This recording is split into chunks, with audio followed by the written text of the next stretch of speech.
Une nuit de l'été 2009, Andy, 16 ans, un garçon à la vie si normale, va ôter la vie à son père, sa mère et ses deux frères. Cette histoire française mêle meurtre, famille et maladie mentale. Pour tout savoir sur cette histoire à nous glacer le sang, lançons-nous maintenant dans la vidéo.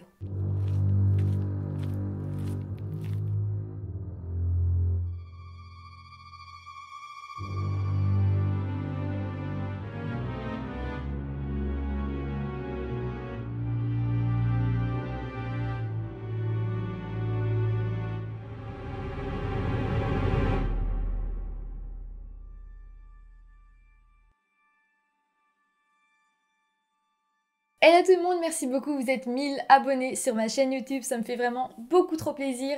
Alors voilà, on se lance dans la semaine de vidéos, il y aura une vidéo par jour pendant 7 jours, donc profitez bien. Je commence cette semaine de vidéos par cette histoire très troublante qui m'a fait me poser plein de questions. Enfin voilà, je vous en dis pas plus, vous allez voir, c'est vraiment très troublant. Alors Andy est un jeune garçon de 16 ans qui rentre à peine dans l'adolescence. Il joue beaucoup au tennis quand il n'est pas à l'école, et d'ailleurs à l'école, quand il était au collège et maintenant au lycée, il a de très bonnes notes. Sa moyenne varie entre 14 et 17 sur 20, donc c'est vraiment bien, et ses parents sont très fiers de lui. À l'école, Andy a beaucoup d'amis qu'il aime beaucoup. Ses amis disent de lui que c'est vraiment une personne de confiance, toujours là, on peut vraiment toujours compter sur lui. Pour ce qui est de sa famille, il a aussi une famille totalement normale. Son père s'appelle Patrice et il est commercial à Corse Hebdo. Sa mère s'appelle Nadine, c'est vraiment une très jolie femme et elle a quitté son boulot de secrétaire médicale pour pouvoir se consacrer entièrement à ses enfants. Voilà, donc les parents tiennent vraiment à ce que la famille soit soudée et ils sont très proches de leurs enfants. Andy a aussi deux petits frères jumeaux qui s'appellent Liam et Dwan. Ces deux petits frères sont beaucoup plus hyperactifs, ils sont plus jeunes aussi, mais voilà, ils ont une personnalité assez différente de celle d'Andy. Andy, lui, il est plus réservé et plus froid avec sa famille, mais ça ne fait rien, il est quand même très loin d'être méchant et voilà, il s'entend quand même bien avec toute sa famille. Aussi, si vous demandez pourquoi je ne cite pas le nom de famille d'Andy, c'est parce que, en fait, il était mineur au moment des faits et donc la presse doit le protéger et donc voilà, on a simplement son prénom, un petit peu l'histoire de sa famille, mais on n'a pas de nom de famille qui puisse nous permettre de vraiment l'identifier. Donc c'est pas grave, je pense pas que ce soit primordial de toute manière dans l'histoire d'avoir son nom de famille. Le plus important ici, c'est l'histoire et comment on va pouvoir l'analyser. Venons-en à la journée du 13 août 2009. Alors c'était vraiment une très belle journée, il faisait beau, la famille avait passé la journée à la plage et le soir, les parents d'Andy devaient aller à un barbecue chez des amis. Ce barbecue se faisait entre adultes et donc ils avaient confié à Andy la tâche de rester à la maison et de veiller sur ses deux petits frères jumeaux. La soirée va vraiment bien se passer pour les parents et ils vont décider de rentrer vers minuit et demi. En rentrant chez eux, tout le monde semble dormir, il y a vraiment pas de bruit, voilà, et donc eux-mêmes vont aller dormir, ils sont assez fatigués, ils ont une longue journée, et voilà, toute la famille dort. On sait que vers 22h30, Andy avait parlé avec une de ses amies, c'était une discussion totalement normale, il lui avait expliqué que le lendemain, il voulait aller se promener, qu'il voilà, il avait prévu une grande promenade, qu'il avait vraiment hâte, voilà, c'était vraiment une discussion normale, il n'y avait rien qui laissait pressentir ce qui allait se passer, tout allait pour le mieux. Après ça, on n'a plus aucune nouvelle d'Andy jusqu'à 4h15 du matin. En fait, à 4h15 du matin, la police va recevoir un appel d'Andy qui est vraiment paniqué et qui leur explique qu'il a vu un intrus rentrer chez eux. La police va donc décider d'aller jusqu'à la maison d'Andy et sa famille et quand ils vont arriver devant la porte, ils vont voir qu'il n'y a vraiment aucun bruit, tout le monde semble dormir, la maison est plongée dans le noir. Mais voilà, ça inquiète un peu la police parce que voilà, ils ont quand même reçu un appel d'un garçon qui avait l'air paniqué et là, il n'y a rien dans la maison, donc ils vont décider d'entrer quand même dans la maison, même si personne ne les a invités à entrer. Quand ils entrent, pareil, c'est le calme absolu. Personne ne vient les voir, pas un bruit, rien. Donc ils vont commencer à pénétrer dans la maison. Au rez-de-chaussée, il n'y a vraiment rien à signaler et ils vont monter à l'étage.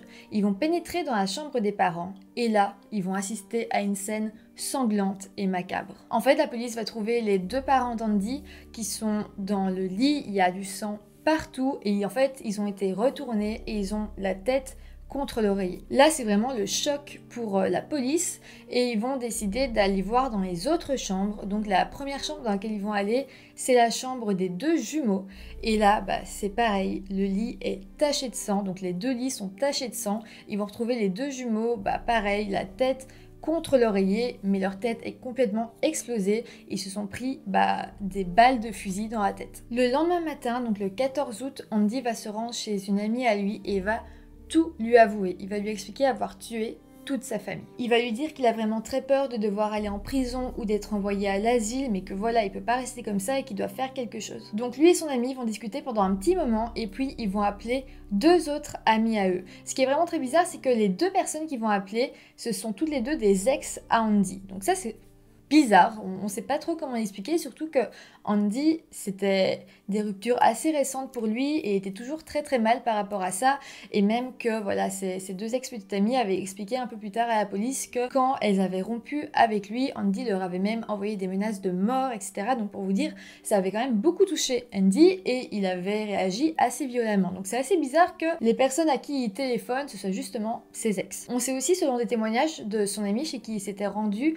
que Andy était vraiment très très mal, il paraissait vraiment pas là, enfin il était là mais psychologiquement il était pas là et il lâchait des phrases un peu bizarres. Par exemple il disait la vie c'est un véritable calvaire, ou alors il avait dit on est quoi dans ce monde, des pions, on n'est rien sauf ceux qui ont été une personnalité et encore, au moins eux ils restent dans l'histoire. Quand on fouille dans le passé d'Andy, on se rend compte que depuis sa 6e, il a des envies meurtrières. Donc on sait qu'il avait menacé ses ex-petites copines, mais on sait aussi que quand ils étaient encore ensemble, il leur avait confié que voilà, il avait envie de tuer tout ce qui bouge. Mais voilà, personne s'est vraiment inquiété, on s'est dit c'est juste un jeune garçon avec une adolescence un petit peu compliquée et voilà, c'est vrai que c'est difficile de se dire qu'une personne peut passer à l'acte. Souvent on se dit bon, c'est des paroles en l'air, il dit ça comme ça mais il le fera pas.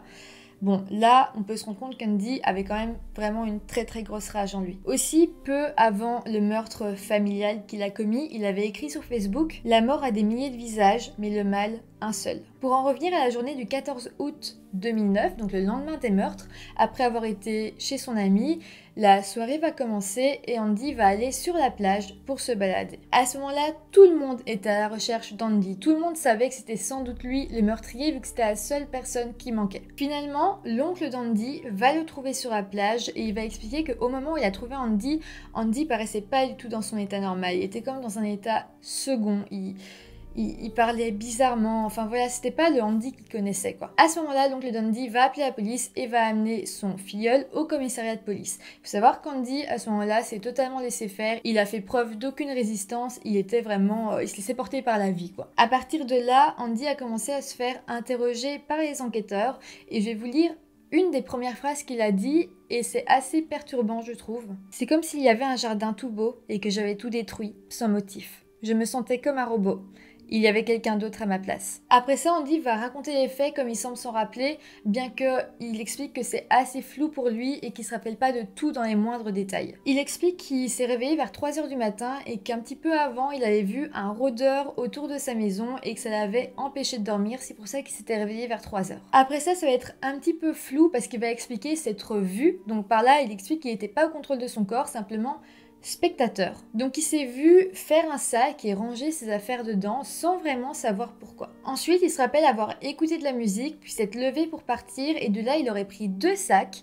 Dedans, il aurait mis des habits, son ordinateur, ses papiers d'identité, ses cartes bleues, etc. En tout cas, des affaires personnelles, quoi. Là encore, il s'est pas expliqué son geste, il explique avoir été un simple spectateur par rapport à ce que la personne au contrôle de son corps faisait. Ensuite, il explique être passé par le salon et que là, il a vu le fusil de chasse de la famille et qu'il aurait eu envie de le prendre pour tirer avec. Après ça, il explique avoir fermé toutes les fenêtres, avoir mis des gants de cuisine, avoir pris le fusil et être parti dans la chambre de ses parents. Quand il est rentré dans la chambre de ses parents, il dit que son père s'est réveillé, l'a regardé et à ce moment-là, il a tiré 2 fois sur lui et ensuite, il a tiré sur sa mère. Après ça, il a entendu ses petits frères gémir dans la chambre d'à côté. Il serait donc parti dans leur chambre et leur aurait eux aussi tiré dessus. Quand le médecin légiste lui demandera pourquoi il avait retourné le corps de toute sa famille, donc face contre l'oreiller, Andy va expliquer qu'il savait même pas qu'il avait fait ça, qu'il avait totalement oublié et donc il pouvait pas du tout expliquer son geste. Andy explique aussi qu'il avait pris 2500 € dans le coffre de ses parents juste avant de partir de la maison. La suite vous la connaissez, il a appelé la police pour dire qu'il y avait sans doute un rôdeur dans sa maison et puis il s'est enfui. Après ça, Andy va voir plusieurs psychiatres pour essayer de répondre à la question la plus primordiale à ce moment-là de l'enquête qui est à quel degré Andy était conscient de ses actes au moment des faits. Alors l'avis des psychiatres va être vraiment très différent, il y en a 4 qui vont expliquer qu'au moment des faits,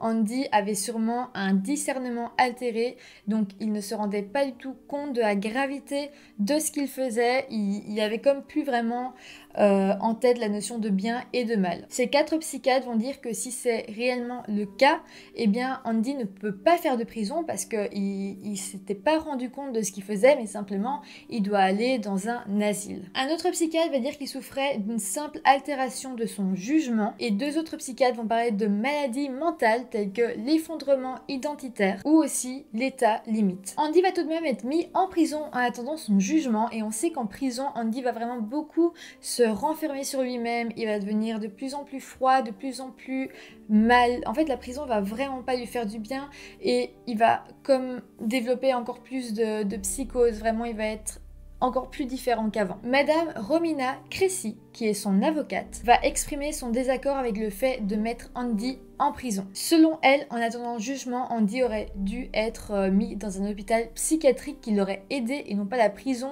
qui le fait vraiment se renfermer sur lui-même. En fait, selon elle aussi, Andy avait besoin d'un traitement à ce moment-là, pas d'être enfermé dans une cellule avec ses maladies mentales sans avoir aucun psychologue, médecin qui vienne l'observer et qui vienne lui trouver quelque chose d'adéquat pour qu'il aille mieux. Et puis il va venir le jour de la reconstitution des faits. Ça va être extrêmement important parce qu'il y a vraiment beaucoup de choses qui clochent dans la temporalité. Par exemple, quand on va faire l'autopsie des parents et des enfants, des 2 petits jumeaux, on va se rendre compte que les jumeaux, dans leur estomac, la nourriture n'avait pas encore été bien digérée. Donc c'est très bizarre parce que ça voudrait dire qu'ils auraient mangé peu de temps avant les meurtres, or ils dormaient quand les parents sont rentrés à minuit 30. Donc ça voulait dire qu'ils auraient mangé vers minuit. Mais c'est très bizarre. Et les parents, eux, avaient un état de digestion avancé, ce qui était totalement normal.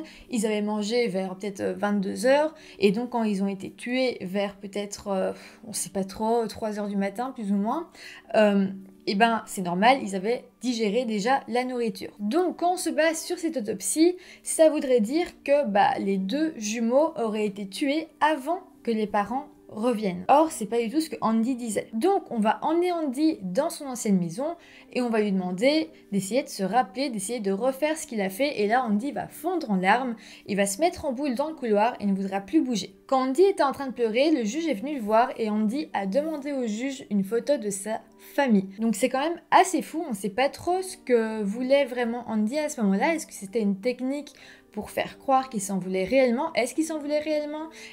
Enfin voilà, on sait pas du tout ce qui a pu se passer dans sa tête à ce moment-là. Après ça, la question primordiale va être de savoir s'il y a eu un élément déclencheur dans la tête d'Andy. Ça pourrait nous permettre de savoir vraiment qu'est-ce qui l'a fait vriller et peut-être comme ça de savoir à quelle heure il aurait pu tuer ses 2 petits frères. Là, la police va fouiller dans le passé proche d'Andy et va se rendre compte que le 5 août 2009, sa cousine était venue en vacances chez la famille d'Andy. Sa cousine avait seulement 10 ans, mais on sait que 4 jours plus tard, elle avait pleuré, mais pleuré à en vomir pour dire à quel point elle voulait partir de cette maison, qu'elle se sentait pas en sécurité. Elle disait avoir peur d'Andy, mais on sait aussi que Andy lui a rien fait, genre.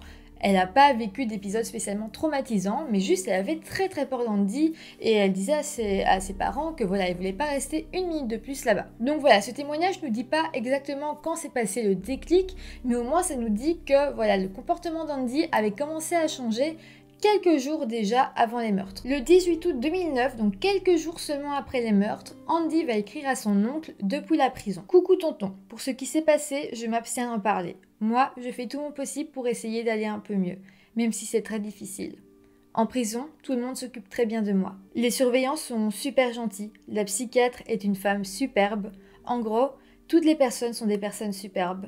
Vous ne pouvez pas savoir comme je regrette. Bisous à toute la famille. » À ce moment-là, la famille d'Andy lui en voulait énormément. Personne n'avait de pitié pour lui, personne ne voulait entendre parler de maladie mentale ou quoi que ce soit. Simplement, ils en voulaient à Andy et ne voulaient plus Andy dans leur vie. On dit même que sa grand-mère, du côté paternel, avait pris toutes les photos de famille et avait griffonné au marqueur noir sur le visage d'Andy. Le 11 novembre 2012, le procès d'Andy va commencer à la cour d'assises des mineurs de Corse du Sud. Le procès durera 5 jours et le 16 novembre, donc le dernier jour du procès, Andy déclarera « J'aimais mes parents, j'aimais mes frères, je les aime encore, je sais que c'est moi qui ai fait ça, mais je ne le voulais pas. » Après ce procès, les jurés l'ont jugé pénalement irresponsable, car selon eux, et grâce à l'appui de plusieurs psychiatres, ils ont pu dire qu'au moment des faits, eh bien le discernement de Andy avait été altéré. Donc il n'était pas responsable, il n'était pas lui-même au moment des faits. Donc voilà, ça voulait dire que Andy n'irait pas en prison. Et personnellement, je trouve que c'est assez bien parce que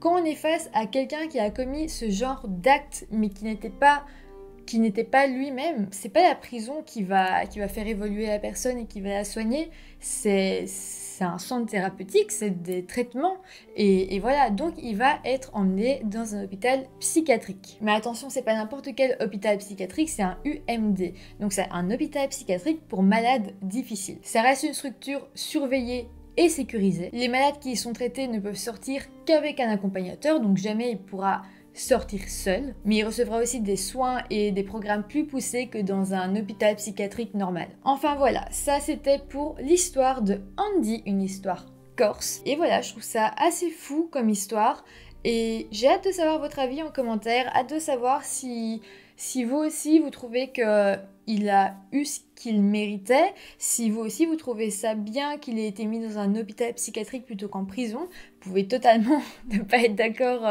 avec moi, peut-être que pour vous il aurait dû être en prison et à vie peut-être. Enfin voilà, n'hésitez pas à me dire ce que vous en pensez, toujours avec bienveillance. Et moi je vous retrouve très bientôt pour une nouvelle vidéo, c'est-à-dire demain en fait, donc voilà, allez, bye.